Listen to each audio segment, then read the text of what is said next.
Itu kan bagus. 5.000. Ada satu lagi nih. Mana ada pun gampang.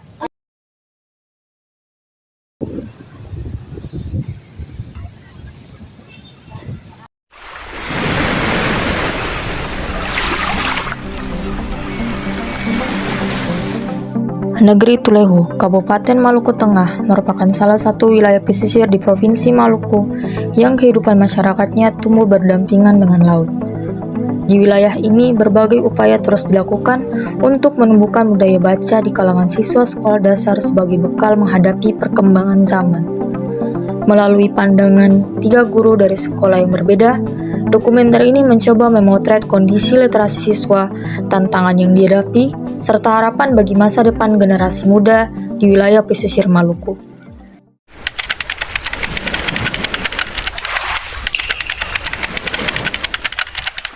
Sebagai lembaga pendidikan formal, sekolah memiliki peran penting dalam membentuk kebiasaan membaca sejak usia dini. Berbagai program dan fasilitas literasi terus dikembangkan untuk menciptakan lingkungan belajar yang mendukung tumbuhnya budaya baca. Sebenarnya kalau kemampuan literasi sekolah ini sudah cukup meningkat, karena di awal tahun pelajaran kemarin itu sudah ada kegiatan, yaitu kegiatan lupus itu tentang kemampuan asesmen kebutuhan belajar siswa. Jadi asesmen kebutuhan belajar siswa itu yang perlu terfokuskan di literasi. Jadi literasi anak itu setiap hari sebelum 15 menit guru itu harus ajar siswa dulu. Ajar siswa 5 menit, hasilnya itu setiap hari itu dimulai. Ini di sini di sekolah ini kan dengan adanya literasi ini ada terbagi atas 3 level, itu guru, suku kata, dan kata. Tapi setelah kita adakan kegiatan literasi, yang pertama di sini kita punya pojok baca. Anak bisa lihat di sana ada pojok baca, di sana digunakan. Kemudian kita terbiasakan 15 menit sebelum belajar. Setiap pembelajaran mulai masuk 15 menit sebelum belajar kita kasih anak-anak membaca dulu. Upaya-upaya tersebut menunjukkan komitmen sekolah dalam mendukung tumbuhnya budaya literasi siswa. Namun, di tengah berbagai program yang telah dilaksanakan, terdapat sejumlah tantangan yang turut mempengaruhi kebiasaan membaca siswa saat ini.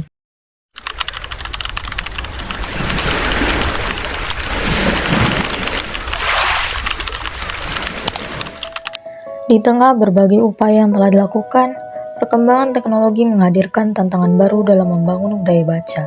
Kemudahan akses informasi melalui gawai membawa perubahan terhadap kebiasaan belajar generasi muda. Akses sekarang kita tidak bisa bilang bahwa dia punya orang tua tidak mampu dan mampu, karena buku di sekolah juga disediakan. Buku disediakan, bahkan diperbolehkan untuk pinjam, untuk membaca di rumah. Jadi kalau bilang ya akses buku, misalnya keadaan keluarga, ekonomi orang tua mempengaruhi. Kalau menurut saya kayaknya kurang ini ya, karena kita punya buku kan disediakan di sekolah. Saya sebagai guru yang memang saya alami di kelas 4 tahun yang lalu dengan sekarang masih lebih kualitasnya masih yang lama, yang sebelum ada gadget. Karena mereka sekarang ini kan kebanyakan dengan HP, ya, jadi memang punya literasinya kurang. Ada TikTok, toh itu yang mempengaruhi anak-anak bermain TikTok, nonton yang kurang ada punya kaitannya dengan pendidikan, sehingga membuat mereka malas membaca. Tapi kalau kita kaitkan dengan 4 tahun yang lalu itu kemampuan membacanya lebih bagus. Untuk sekarang ini buku bacaan dan buku mata pelajaran yang dipakai oleh guru sekolah siswa.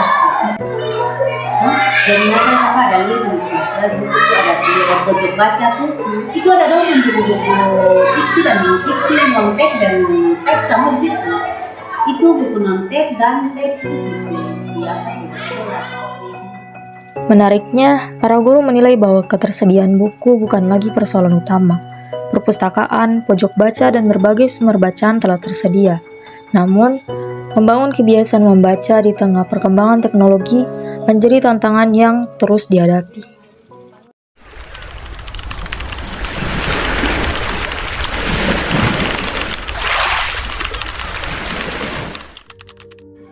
Budaya membaca tidak hanya dibentuk di lingkungan sekolah.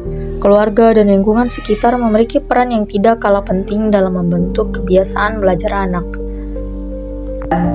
Kenapa saya berbicara begitu? Karena hanya ada, kita bisa lihat anak-anak yang memang betul-betul diperhatikan oleh orang tua, memang betul-betul ada perkembangan. Tapi kalau yang memang orang tuanya juga main HP, kurang perhatian terhadap anak, karena anak kan kita tidak bisa bilang bahwa keberhasilan suatu siswa itu dari guru saja. Kan ada 3 tungku yang mempengaruhi: guru, orang tua, lingkungan. Nah, waktu di sekolah kan cuma berapa jam, paling kurang 8 jam, di luar kan lebih banyak. Jadi kalau kurang ada perhatian dari orang tua atau lingkungannya misalnya tidak mendukung, otomatis mempengaruhi literasi. Kemarin itu kita bilang tuh, itu satu saja kolaborasi antara orang tua dengan guru itu harus penting. Itu sih kita 500 itu bilang itu. Kolaborasi itu penting antara orang tua dan siswa. Dan salah satunya ini tentang membaca dan kehadiran. Karena anak-anak ini terlalu banyak bermain itu, jadi mereka tuh kayak kurang perhatikan segala belajar. Kerjasama antara sekolah, keluarga, dan lingkungan menjadi fondasi penting dalam membangun budaya literasi yang berkelanjutan.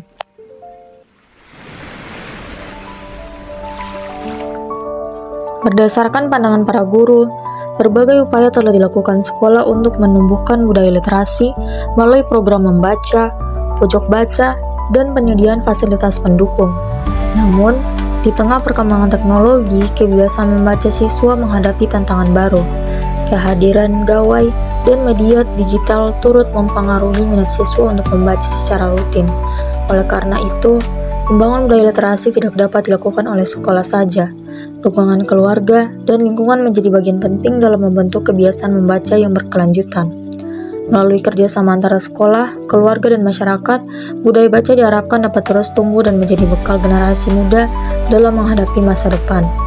Karena literasi bukan hanya tentang membaca buku, tapi juga tentang membuka wawasan, memahami dunia, dan mempersiapkan diri untuk kehidupan yang lebih baik.